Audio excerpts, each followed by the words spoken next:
Hello students, welcome back to Ligade Patil junior college of science in Karad. मैं हूं संदीप गुप्ता और आज वेक्टर्स के इस लेक्चर में हम पढ़ेंगे अबाउट मल्टीप्लिकेशन ऑफ वेक्टर्स। ठीक है, तो अभी तक आपने एडिशन समझा, सब्ट्रैक्शन समझा, उस पे क्वेश्चन सॉल्व किए। आज से जो लेक्चर स्टार्ट होगा इसमें हम वेक्टर प्रोडक्ट के बारे में समझेंगे। ठीक है, ये लास्ट पार्ट है वेक्टर्स का। इसको भी अपन बहुत अच्छे से कंसेप्ट वाइज, एप्लीकेशन वाइज समझेंगे, न्यूमेरिकल सॉल्व करेंगे और फिर इस पर एक लाइव क्लास भी लेंगे। ठीक है, तो आप लोगों ने जिन्होंने ये चैनल सब्सक्राइब नहीं किया है, सब्सक्राइब कर लीजिए, बेल नोटिफिकेशन को क्लिक कीजिए ताकि जब भी लाइव क्लास का अपडेट आएगा आपको रियल टाइम नोटिफिकेशन मिलेगा। ठीक है, तो वेक्टर प्रोडक्ट की जब हम बात करते हैं बच्चों, तो वेक्टर को एक्चुअल में दो तरह से हम मल्टीप्लाई कर सकते हैं। ठीक है, और इन दोनों के नाम भी अलग अलग हैं और हम पढ़ेंगे भी इनको दो अलग अलग लेसन में, दो अलग अलग लेक्चर में। ठीक है, जैसे वेक्टर का जो प्रोडक्ट होता है, देखो यहाँ पे दो तरह का मैंने लिखा है प्रोडक्ट। ठीक है, पहला आपको दिख रहा है स्केलर प्रोडक्ट। ठीक है, और दूसरा दिख रहा है कौन सा, वेक्टर प्रोडक्ट। ये स्केलर और वेक्टर का मतलब क्या है कि देखो फिजिक्स में ऐसे बहुत सारे क्वांटिटीज मिलेंगे जो स्केलर होते हैं और वो दो वेक्टर को मल्टीप्लाई करने के बाद आते हैं। ठीक है, फॉर एग्जाम्पल मान लो मैंने बोला वर्क बताओ, वर्क डन। तो वर्क डन जो है वो फोर्स वेक्टर और डिस्प्लेसमेंट वेक्टर को मल्टीप्लाई करके आता है। ठीक है, फोर्स वेक्टर और डिस्प्लेसमेंट वेक्टर को मल्टीप्लाई करते हैं तो क्या आता है, वर्क। लेकिन वर्क वेक्टर नहीं है, ये दोनों वेक्टर हैं, लेकिन इनको मल्टीप्लाई करने के बाद जो वर्क आया वो स्केलर क्वांटिटी है। समझ में आ रही बात। फिर ऐसे भी कुछ आपको मिलेंगे प्रोडक्ट। ठीक है, जो दो वेक्टर को मल्टीप्लाई जब आप करेंगे तो उनका जो प्रोडक्ट आएगा, प्रोडक्ट वो भी वेक्टर होगा। ठीक है, जैसे मान लो अभी आप आगे पढ़ोगे बट फिर भी मैं आपको एग्जांपल लेके समझाता हूं। मान लो मैंने बोला एंगुलर मोमेंटम। ठीक है, एंगुलर मोमेंटम का होता है पोजीशन वेक्टर और लीनियर मोमेंटम, जिसको आप P = mv बोलते हो। ठीक है, आप ये आगे पढ़ोगे, अगर आपको लग रहा है कि सर ने क्या लिखा है तो मैं जो समझाना चाह रहा हूं अभी आप उसको समझो। ठीक है, ये एक वेक्टर है, दिस इज एंगुलर मोमेंटम, है ना, और ये एक वेक्टर है। मतलब यहां पे जो आया प्रोडक्ट, ठीक है, वो एक वेक्टर है। तो इन दोनों में डिफरेंस क्या है, दो वेक्टर को मल्टीप्लाई किया तो जो प्रोडक्ट आया दैट इज वेक्टर, दो वेक्टर को मल्टीप्लाई किया तो जो प्रोडक्ट आया उसको वो क्या है, स्केलर है। तो ऐसे दो अलग अलग टाइप में हम डिवाइड करते हैं। जहां पे दो वेक्टर का प्रोडक्ट स्केलर होता है तो उसको हम पढ़ेंगे स्केलर प्रोडक्ट में। और जब दो वेक्टर का प्रोडक्ट खुद एक वेक्टर होगा फिर उसको हम पढ़ेंगे वेक्टर प्रोडक्ट में। इसको लिखने में भी थोड़ा डिफरेंस है अगर आपने नोटिस किया है तो, और आई एम श्योर कि आपने नोटिस किया है। ठीक है, यहां पे क्या लिखा मैंने, डॉट लिखा, और यहां पे क्या लिखा, क्रॉस लिखा। दोनों मल्टीप्लिकेशन को ही करते हैं रिप्रेजेंट, लेकिन चूंकि मुझे यहाँ पे दो टाइप को रिप्रेजेंट करना है तो अपनी सुविधा के लिए हम क्या करते हैं, जो स्केलर प्रोडक्ट होता है वहां पे डॉट का यूज करते हैं और इसीलिए इसका नाम डॉट प्रोडक्ट भी है। ठीक है, वैसे ही जहां पे वेक्टर प्रोडक्ट आएगा वहां पे हम क्रॉस का यूज करते हैं। ठीक है, और इसलिए इसका नाम क्रॉस प्रोडक्ट भी है। तो अगर अब आपको बोला जाए कि dot product of two vectors तो आपको समझ में आ गया वो एक स्केलर क्वांटिटी होगा। या अगर आपको बोले cross product of two vectors तो वो एक वेक्टर क्वांटिटी होगा। तो दो तरीका समझ में आया, स्केलर प्रोडक्ट, वेक्टर प्रोडक्ट। ठीक है, लेक्चर कहां से आज जो लेक्चर है वो कहां से स्टार्ट होगा, वो होगा स्केलर प्रोडक्ट पे, है ना। उस पे हम लोग अभी इस पे दो वीडियो बनेंगे, है ना, और फिर हम लोग इस पे वेक्टर प्रोडक्ट पे दो वीडियो बना के उसको अच्छे से समझेंगे। ठीक है, तो आज चलो आज का लेक्चर स्टार्ट करते हैं, which is based on dot product और scalar product of two vectors. Okay, तो चलो स्टार्ट करते हैं अबाउट स्केलर प्रोडक्ट, है ना। सबसे पहले देखो मैंने यहाँ पे डेफिनेशन लिखा है, पहले मैं उसको आपको समझाता हूं। द स्केलर प्रोडक्ट और dot product of two vectors A vector and B vector is represented as A vector dot V vector equal to AB cos theta। ठीक है, अभी ध्यान से सुनो, मैं अच्छे से करूंगा एक्सप्लेन। A dot B है ना, A vector dot B vector is actually equal to AB cos theta, where theta is the smaller angle। theta is कौन सा एंगल है? Smaller angle between A vector and B vector. और A क्या है बच्चों? तो आपको तो मालूम है A वेक्टर का मैग्नीट्यूड है और B वेक्टर का मैग्नीट्यूड है ना। आप इसको ऐसे भी लिख सकते थे कि magnitude of A vector into magnitude of B vector into cos theta. ठीक है, इसको हम सिंपली ए भी लिखते हैं। यानी अगर इस डायग्राम के हिसाब से मान लो आपके पास दो वेक्टर हैं, ठीक है, एक ये ए वेक्टर है और ये एक बी वेक्टर है। इन दोनों के बीच का कौन सा एंगल है? बड़ा वाला एंगल या छोटा वाला एंगल? स्मॉलर एंगल, मतलब ये angle, this angle should be theta. ठीक है, इस कंडीशन में ए वेक्टर और बी वेक्टर को जब आप मल्टीप्लाई करोगे, स्केलर प्रोडक्ट निकालोगे, तो किसके इक्वल होगा? ए बी कॉस थीटा के। ठीक है, तो स्केलर प्रोडक्ट बोलने का मतलब है ना, स्केलर प्रोडक्ट को मैथमेटिकली कैसे रिप्रेजेंट करते हैं, मैंने आपको ये अभी बताया। अब इसका ज्योमेट्रिकल मीनिंग क्या है, एग्जाम्पल कौन कौन से हैं, उसको थोड़ा सा हम समझ लेते हैं। ठीक है, तो सबसे पहले मैं आपको समझाता हूं जब इसका मीनिंग क्या है। जब हम करते हैं निकालते हैं डॉट प्रोडक्ट, तो उसका एक्चुअल में ज्योमेट्रिकल मीनिंग होता क्या है, व्हाट वी मीन एक्चुअली। ठीक है, by saying that this is a dot product और स्केलर प्रोडक्ट। ठीक है, और इसको स्केलर क्यों कहते हैं, कैसे ये स्केलर बन गया, वेक्टर ये क्यों नहीं है, ये भी मैं आपको समझाता हूं। तो यहां पे देखो, ए डॉट बी जब आपने निकाला तो ए डॉट बी को आप क्या लिख सकते हो? A B cos theta. तो चलो इसको आप दो तरीके से लिख सकते हो, ए इंटू बी कॉस थीटा, या आप इसको ऐसे भी लिख सकते हो, ए कॉस थीटा इंटू बी। दोनों का वैल्यू तो सेम आएगा बच्चों, लेकिन ज्योमेट्रिकली देखोगे दोनों अलग अलग चीज है ना। कैसे अलग अलग चीज है? ए इंटू बी कॉस थीटा।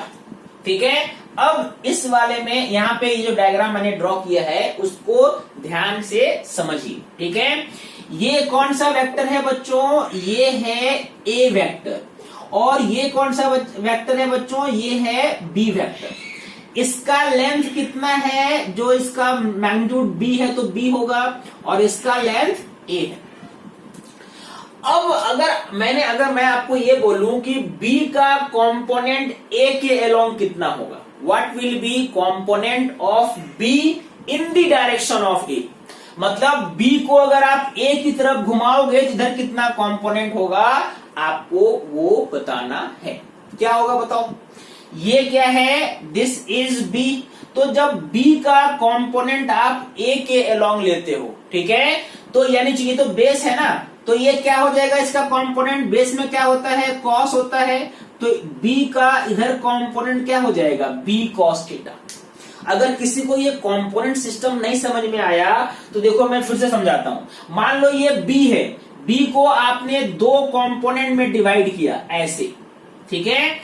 अब ये मान लो कि X है और ये Y है, जैसे भी आप मान सकते हो। तो B का इस तरफ कौन सा कंपोनेंट होगा? ये होगा B cos थीटा, क्योंकि यहाँ पे क्या बनेगा? बेस बनेगा। अगर आपने यहां से एक ऐसे परपेंडिकुलर ड्रॉ किया होता, ठीक है, तो आप क्या लिखते हैं, cos theta equal to this b upon this side, यानी ये कितना हो गया, b cos थीटा। और b का इधर कंपोनेंट, हालांकि उसकी जरूरत नहीं है बट फिर भी मैं समझाता हूं, ये कौन सा कंपोनेंट होगा, b sin थीटा।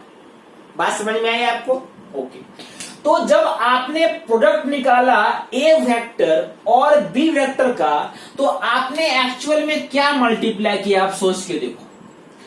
आपने ए का मैग्नीट्यूड लिया, ए वेक्टर का लिया मैग्नीट्यूड, और बी का वो कंपोनेंट लिया जो ए की तरफ है, जो ए के एलोंग है ना। मतलब एक तो आपने ये पूरा लेंथ लिया जो कि ए का मैग्नीट्यूड है, और फिर आपने ये लेंथ लिया जो एक्चुअल में बी का इधर कंपोनेंट है, और इन दोनों को आपने मल्टीप्लाई कर दिया, ए इंटू बी कॉस थीटा, मिल गया ए बी कॉस थीटा। बात समझ में आ रही है? यानी अगर मैं इसको ऐसे लिखूं कि a into B cos theta का मतलब क्या हुआ, मैग्नीट्यूड, ध्यान से समझना इसको, magnitude of A vector and component, and मतलब मल्टीप्लाई है ना, मल्टीप्लाई, ठीक है, component of B vector in the direction of A vector. अभी मैं इसको एग्जांपल से भी समझाऊंगा, ठीक है, ध्यान से सुनो, बस ध्यान से समझते हो जो मैं आपको बोल रहा हूं। ओके, मैंने इसको आपको अभी ये भी बोला था कि इसको अपन ऐसे भी लिख सकते हैं, A dot B equal to, कैसे लिख सकते हैं बच्चों, A cos theta into B. अब ये a cos theta into B actual में क्या है, इस बार आपने किसका कंपोनेंट लिया और किधर लिया, बिल्कुल सही, इस बार आपने a का कंपोनेंट लिया होगा b की तरफ। उसका डायग्राम भी ड्रॉ करता हूं, देखो। मान लो ये सब आपको बिल्कुल आसानी से समझ में आएगा, बस एक बार प्रैक्टिस कर लो। मान लो ये b वेक्टर है और ये a वेक्टर है और ये एंगल थीटा है, ठीक है। अब आप a का कंपोनेंट b की तरफ लो, ये थोड़ा आसान लगेगा आपको क्योंकि ये x y की तरह ही मैंने बनाया है, ठीक है। तो अगर आपने इसको यहाँ पे ड्रॉ किया तो a का इधर जब निकालोगे कंपोनेंट, तो यहां से यहां तक ये साइड कितना हो जाएगा बच्चों, a cos थीटा, और ये b का कितना लेंथ है, b लेंथ है। तो इसका मतलब क्या हुआ, इस बार आपने a का कंपोनेंट b की तरफ ले लिया और उसको b से मल्टीप्लाई कर दिया, ठीक है। मतलब इसका मतलब क्या हुआ, इसका मतलब हुआ मैग्नीट्यूड ऑफ b वेक्टर, है ना, multiplied by component, multiplied by component of a vector in the direction, in the direction of b vector. यानी ये जब आप बोलते हो डॉट प्रोडक्ट, है ना, दो अलग अलग वेक्टर हैं, है ना। एक वेक्टर मान लो, अगर मैं थोड़ा सा एग्जांपल से आपको समझाऊं, दो वेक्टर ऐसे हैं और इसका डॉट प्रोडक्ट का मतलब क्या हुआ कि एक वेक्टर का अपना मैग्नीट्यूड और दूसरे का इधर कितना कंपोनेंट है ना। एक वेक्टर जो है उसका ले लो मैग्नीट्यूड और दूसरे वेक्टर का कंपोनेंट लो पहले वाले के डायरेक्शन में, जो कि हमेशा cos थीटा आएगा क्योंकि दोनों के बीच का एंगल क्या होता है, थीटा होता है। इसलिए जब भी हम डॉट प्रोडक्ट को रिप्रेजेंट करते हैं तो हम एक्चुअल में उसका ज्योमेट्रिकल मीनिंग क्या कहते हैं कि it is product of magnitude of one vector and component of second vector in the direction of first vector. इसका बहुत यूज है फिजिक्स में, अभी मैं फिजिक्स के एग्जांपल पे भी आऊंगा। पहले मैं जो आपको एक और बात समझाना था मुझे कि इसके देखो, इसके मल्टीप्लीकेशन में आपके पास दो ऑप्शन है, या तो a का कंपोनेंट b की तरफ लेके मल्टीप्लाई करो, या तो b का कंपोनेंट a की तरफ लेके मल्टीप्लाई करो। यानी डायरेक्शन फिक्स नहीं है ना, दोनों ऑप्शन है आपके पास, ठीक है। आपने a का कंपोनेंट b की तरफ भी ले सकते हो या b का कंपोनेंट a की तरफ भी ले सकते हो। तो चूंकि डायरेक्शन फिक्स नहीं है, इसलिए ये बताता है कि जो वैल्यू आएगा, जो हमारा प्रोडक्ट आएगा वो एक्चुअल में स्केलर होगा, वेक्टर नहीं होगा, क्योंकि यहाँ पे दोनों में किसी का भी कंपोनेंट दूसरे के अलग हम ले सकते हैं, direction is not fixed. That's why this type of product is known as scalar product. ठीक है, आप पूछोगे सर इसका इतना में हम क्यों पढ़ रहे हैं, फिजिक्स में क्या यूज है? बहुत इंपॉर्टेंट यूज है। मैं आपको अब एग्जांपल एक फिजिक्स का लेके दिखाता हूं, आप ध्यान से सुनो। ठीक है, आपको मालूम है वर्क डन क्या होता है? वर्क डन का फॉर्मूला आपने पढ़ा है क्या? बिल्कुल पढ़ा होगा। क्या फॉर्मूला पढ़ा है बच्चों वर्क डन का? आपने वर्क डन का फॉर्मूला पढ़ा है फोर्स इनटू डिस्प्लेसमेंट।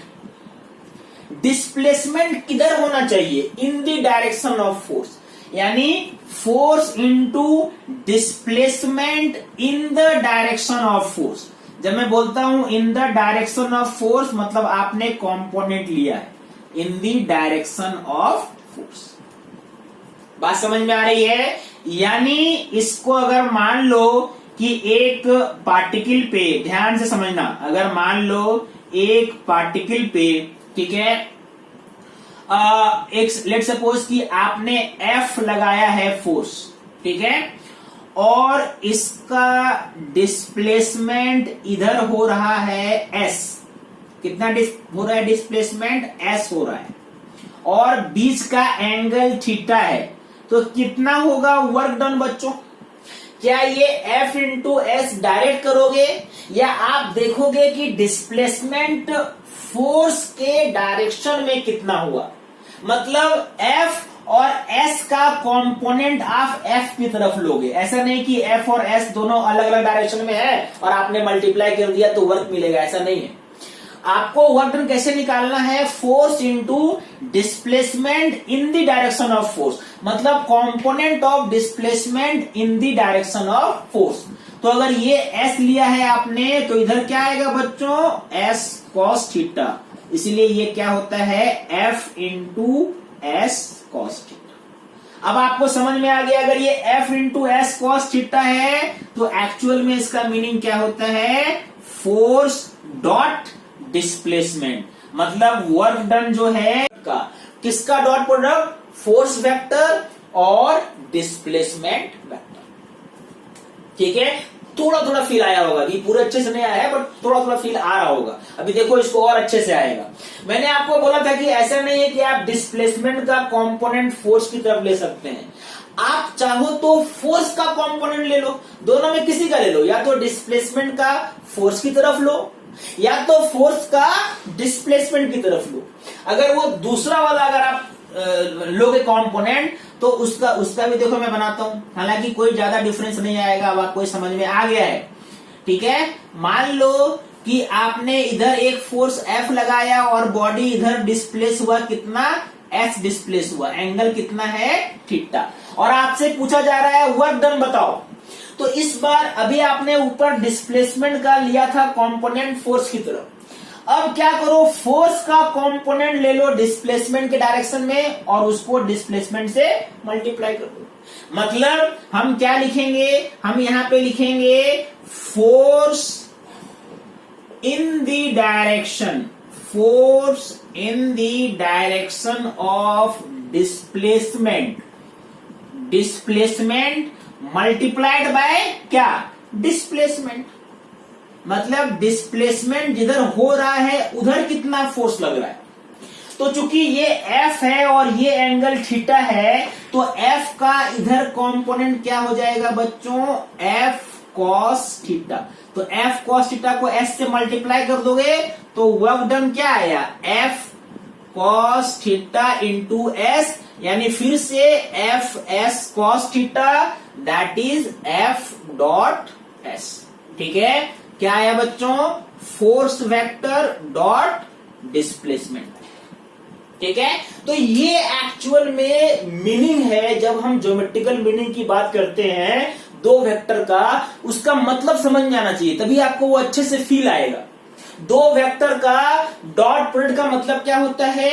एक वेक्टर का लो मैग्नीट्यूड और दूसरे वेक्टर का पहले की डायरेक्शन में कंपोनेंट लेके मल्टीप्लाई करूंगा, और ये दोनों में किसी का भी कंपोनेंट ले सकते हैं, इसलिए यहां डायरेक्शन फिक्स नहीं है, इसलिए हम इसको बोलते हैं स्केलर प्रोडक्ट। एग्जाम्पल मैंने समझाया वर्क डन वाला केस, जिसमें या तो फोर्स का कंपोनेंट लो डिस्प्लेसमेंट डायरेक्शन में, या डिस्प्लेसमेंट का कंपोनेंट लो फोर्स के डायरेक्शन में, और आप प्रोडक्ट निकाल सकते हैं। आई होप आपको ये थोड़ा समझ में आया, इसको नोट करो अच्छे से, फिर आगे बढ़ते हैं। ओके, अब तक हमने स्केलर प्रोडक्ट के बारे में जो बेसिक कॉन्सेप्ट है वो समझ लिया है, ठीक है।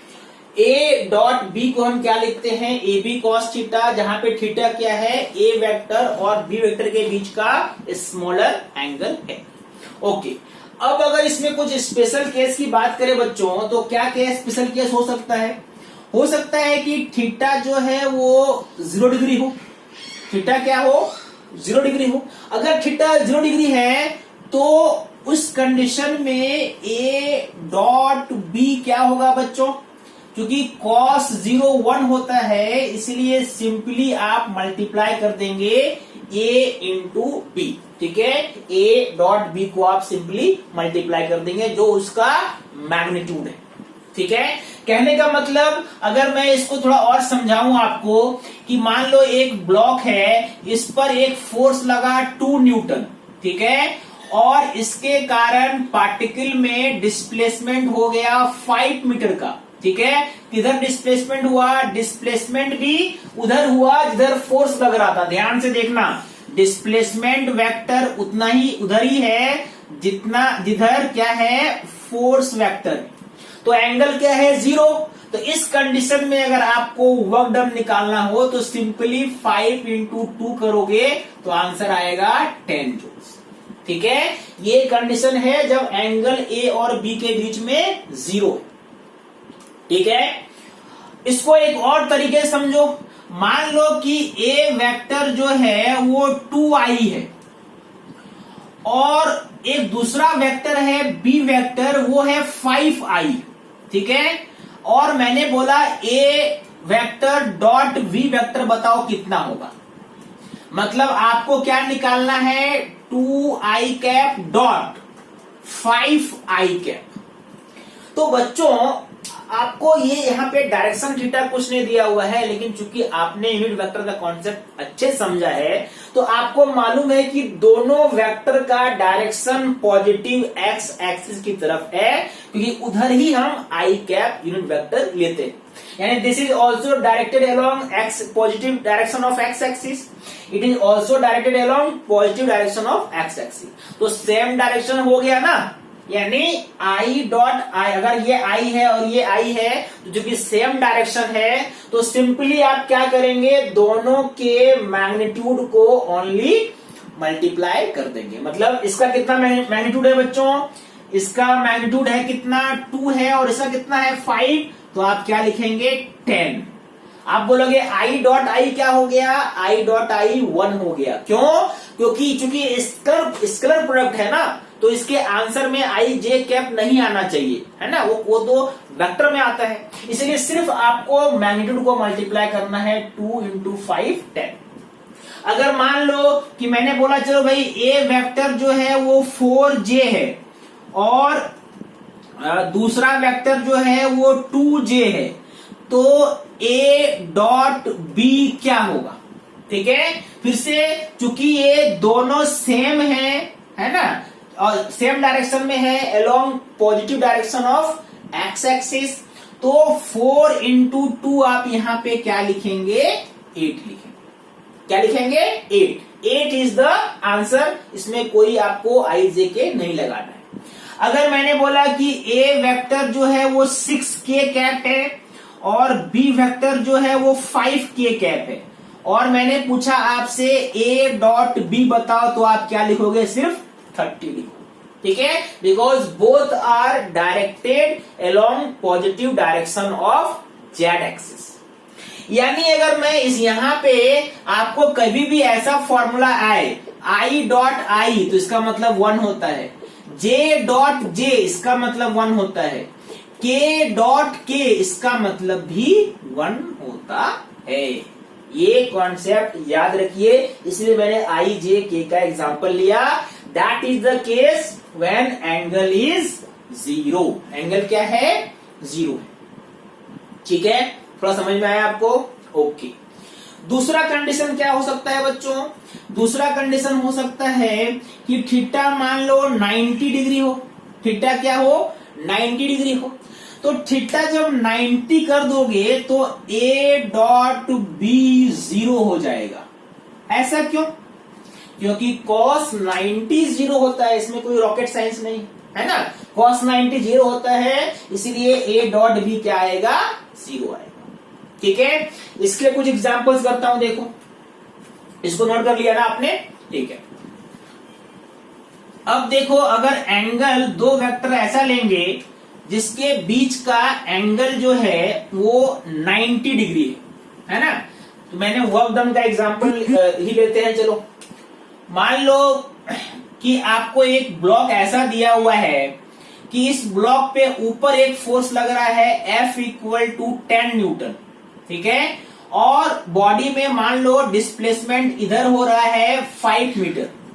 ठीक है, तो अगर मैंने आपको बोला एंगल कितना है दोनों के बीच में दिख रहा है आपको? 90 डिग्री। तो अगर यहां पे आपसे पूछा जाए वर्क डन बाय एफ, तो आप क्या लिखोगे? जीरो। कोई वर्क डन हुआ ही नहीं। क्यों नहीं हुआ? क्योंकि डिस्प्लेसमेंट और फोर्स के बीच में 90 डिग्री का एंगल है और cos 90 का फॉर्मूला जीरो होता है। ठीक है, समझ में आई बात? इसके और इसको यूनिट वेक्टर के टर्म में भी देख लो आप, एक दो क्वेश्चन उसमें भी आप कर लो। मान लो कि आपको एक वेक्टर ए दिया हुआ है 2i कैप और एक वेक्टर बी दिया हुआ है 3j कैप। देखो, एक i कैप है और एक j कैप है, और आपसे पूछा गया कि भाई ए वेक्टर डॉट बी वेक्टर क्या होगा? क्या होगा? बिल्कुल सही जवाब क्या होगा? जीरो होगा। क्यों जीरो होगा? क्योंकि आई वेक्टर है पहला, that is along X axis. दूसरा जे कैप है, that is along Y axis, और एक्स एक्सिस और वाई एक्सिस के बीच का एंगल 90 डिग्री होता है। अगर और एग्जांपल समझो, मान लो ए वेक्टर है 6j कैप और बी वेक्टर है 2k कैप, और मैंने बोला कि चलो ए डॉट बी बताओ, ये भी जीरो होगा क्योंकि ये जे और के है, वाई एक्सिस और जेड एक्सिस एक दूसरे पे परपेंडिकुलर। ठीक है, अगर मैंने बोला कि एक ए वेक्टर है आई कैप और एक बी वेक्टर है 7k कैप, अब बताओ क्या होगा? ए डॉट बी, तो ये भी क्या होगा? जीरो, क्योंकि एक्स एक्सिस और जेड एक्सिस भी आपस में परपेंडिकुलर। तो जहां पे भी परपेंडिकुलर वेक्टर होगा उसका डॉट प्रोडक्ट क्या होगा? जीरो। क्या होगा? जीरो।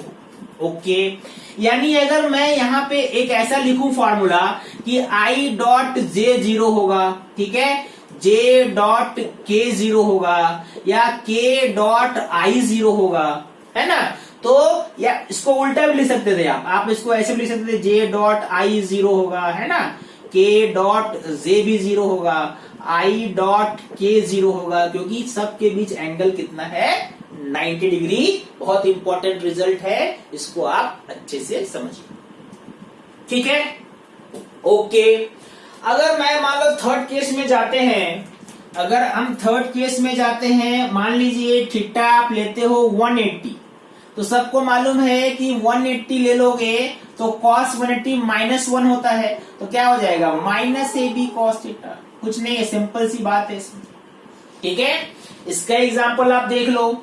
इसके एग्जांपल में अगर मैंने आपको बोला कि चलो एक बॉडी है, इस पर इधर फोर्स लग रहा है, सॉरी 180 लिया है ना मैंने, हाँ 180 लिया है, चलो मान लो इधर लिया, इधर एक फोर्स लग रहा है, ये है 10 न्यूटन, और बॉडी में मान लो डिस्प्लेसमेंट इस तरफ हुआ, ठीक है, इधर हुआ डिस्प्लेसमेंट, और ये कितना हुआ? 5 मीटर। तो देखो फोर्स लग रहा है इधर और डिस्प्लेसमेंट इधर हो गया, कितना एंगल है बच्चों? एंगल है 180, यानी यहां पे वर्क डन कितना हो जाएगा? अच्छा, cos 180 -1 होता है ना, तो यहाँ पे cos 10 लिखेंगे, -AB लिखेंगे, मतलब कितना हो जाएगा, -10 इंटू 5 दैट इज -50 जूल्स।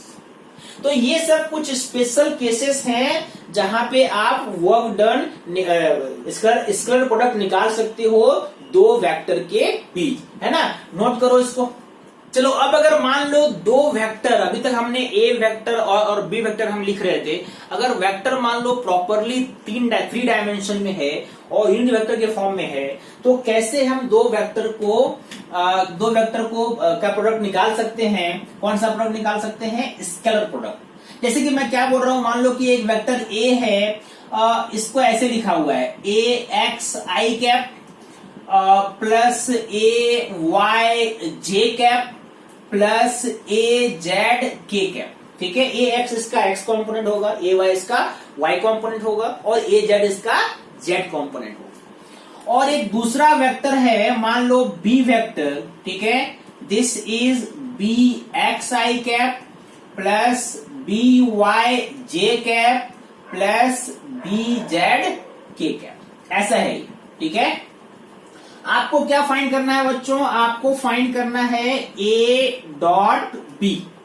तो जैसे सिंपल आप मल्टीप्लाई करते हो अलजेब्रा में जो आपने किया है, वैसे ही इसको भी करेंगे। ठीक है, बस ये ध्यान रखेंगे कि एंगल हमें मालूम होना चाहिए दो वेक्टर के बीच, A X I cap plus A Y J cap plus A Z K cap multiplied by B X I cap, देखो बीच में डॉट है ना, B Y J plus B Z K. ठीक है, तो इसके हिसाब से सबसे पहले क्या करेंगे, ए एक्स आई से इन तीनों को मल्टीप्लाई करेंगे, फिर ए वाई जे से इन तीनों को करेंगे और ए जेड से इन तीनों को करेंगे, जो आपने लीनियर जब मल्टीप्लीकेशन अलजेब्रा में आप करते थे वैसे ही यहां पे भी करो। तो पहला टर्म क्या आएगा, ए एक्स आई कैप डॉट में ये पूरा आ गया बी एक्स। ठीक है, या चलो मैं डायरेक्ट लिखता हूं, ए एक्स आई कैप से मल्टीप्लाई करोगे क्या हो जाएगा, ए एक्स बी एक्स, इसको इससे मल्टीप्लाई किया और साथ में क्या है आई डॉट आई। फिर ए एक्स आई को इससे मल्टीप्लाई करो, ये क्या हो जाएगा ए एक्स बी वाई, और यहां पे आई है और ये जे है, आई डॉट जे। और थर्ड है ए एक्स आई कैप को इसके साथ, दैट मीन्स बी जेड के साथ, तो A X into B Z I cap dot K. क्या किया बच्चों, मैंने इसको इन तीनों से मल्टीप्लाई किया।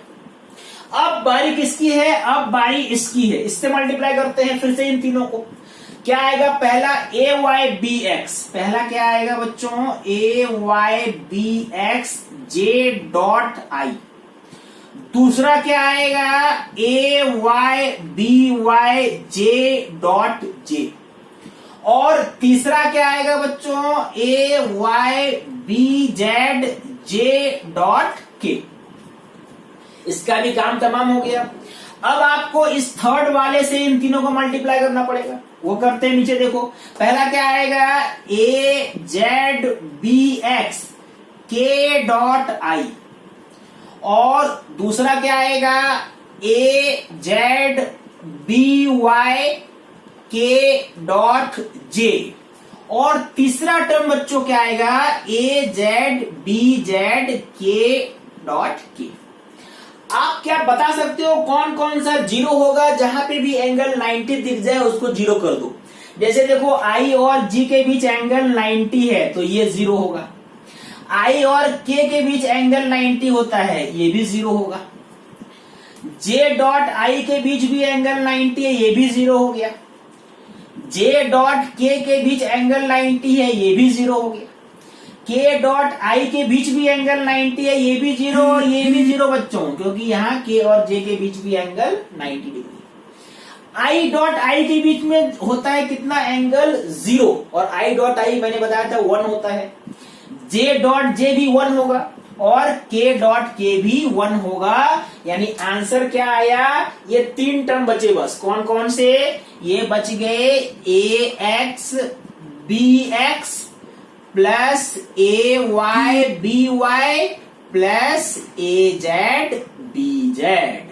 ठीक है, यानी दिस इज द ये फॉर्मूला है यूनिट वेक्टर में, that is the formula of A vector dot B vector. और क्या है फॉर्मूला?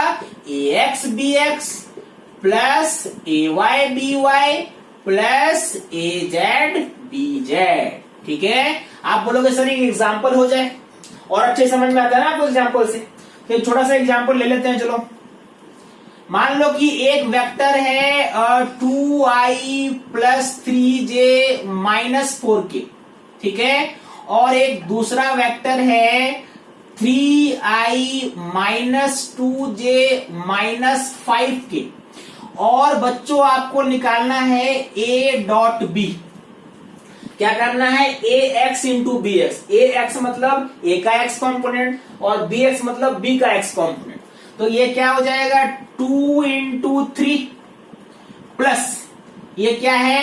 3 इंटू माइनस 2 और प्लस पहले वाले का -4 इंटू -5। कितना आंसर आया? 6 माइनस 6 प्लस 20, आंसर इज 20। ऐसे निकालते हैं डॉट प्रोडक्ट किसी भी दो वेक्टर जो यूनिट वेक्टर के फॉर्म में है। तो आज का ये ये लेक्चर जो था वो स्केलर प्रोडक्ट पे एक इंट्रोडक्टरी लेक्चर था। बेसिक कॉन्सेप्ट मैंने आपको बताया, ठीक है, इसके कुछ स्पेशल केसेस भी आपको समझाए। तो नेक्स्ट लेक्चर में हम क्या करेंगे, इसके और कुछ प्रॉपर्टीज और एप्लीकेशन पे डिस्कशन करेंगे। तब तक इसको ध्यान से देखो, नोट्स बनाओ, कोई भी डाउट है तो कमेंट करो। ठीक है, all the best, thank you for watching this video.